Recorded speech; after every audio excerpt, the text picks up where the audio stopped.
हम तो केवल 3 दोष का बता रहे हैं, पर हमारे शास्त्र तो यहाँ पर और भी दोषों का वर्णन कर रहे हैं। जैसे किसी ने बता दिया आपको शनि का दोष है, किसी ने बता दिया मंगल का दोष है, किसी ने बता दिया आपको केतु का दोष है, किसी ने बता दिया आपको राहु का दोष है, किसी ने आपको कह दिया कि बृहस्पति का दोष है, किसी ने कह दिया आपको ये वाला दोष है। दुनिया के जितने दोष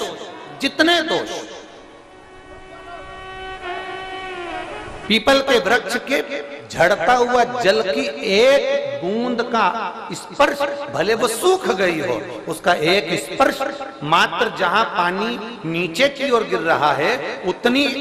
परिधि, उतनी जगह के बीच में जहां से पानी गिरता है, बस उस स्थान पर अगर वो उंगली अपना नाम और गोत्र का स्मरण कर कर भी लगा दी जाए और एक लोटा जल चढ़ा दिया जाए, तो ये जितने दुनिया के दोष हैं वो अपने आप समाप्त हो ही जाते हैं। शंकर की भक्ति का है मूल में